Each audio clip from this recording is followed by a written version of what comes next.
Hi mga moms! For today's mini vlog, first time naming dalhin si Milan sa dentista. Ano ko, grabe naman ang dentista na to.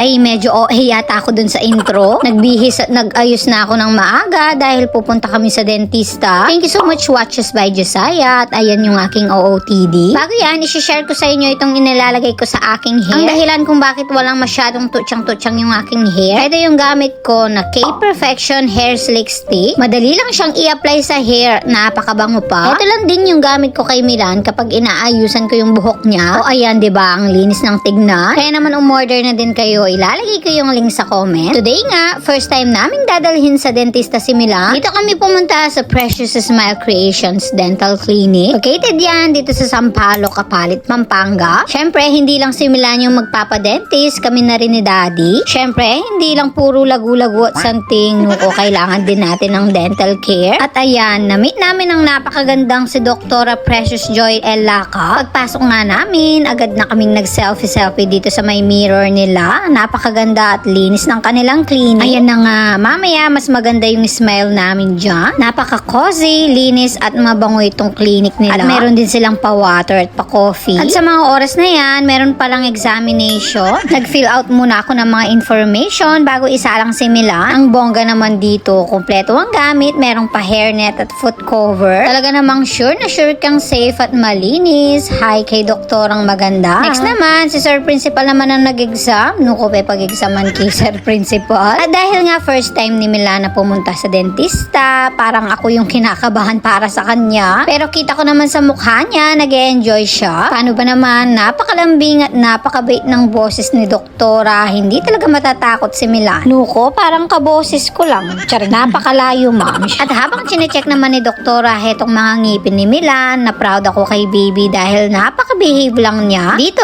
isa-isa talagang chinek ni Doktora yung bawat ngipin niya. So far naman, lahat ng ngipin ni Milan kompleto maliban lang dun sa may harapan. Ito lang talaga sa harapan daw ang madalas masira sa mga ngipin ng mga bata. Pagdating kasi sa pagkain ng candy, hinihigpitan ko si Milan kasi nga inaalagaan ko talaga yung mga ngipin niya. Nuko, sa mga oras na yan, nagpapadentist lang si Milan pero sobrang proud namin ni Daddy. Sabihin na nating pero masaya kami ni Daddy dyan dahil napaka very good at hindi umiyak si Milan. Sakto naman, nandito yung kanyang ninang, kaya naman si ninang ang magbabayad. Grabe talaga si Doktora dahil ang dami niyang procedure na ginawa kay Milan para lang maalagaan etong mga ngipin niya. At take note, cleaning lang yan pero ang dami ng paandar ni Doktora sa mga bata. Meron siyang binigay kay Milan na necklace na lagayan ng ngipin. Pagkatapos tinatakan siya ni Doktora dahil very good daw si Milan. Next naman, ako yung sinalang ni Doktora at grabe, dito ko lang talaga na-experience ang dentista na talaga namang in-explain lahat ng mga kondisyon ng aking ngipin. Talaga namang iniisa-isa ni Doktora hetong aking mga ngipin. At grabe, dito ko lang din na-experience na makita yung loob ng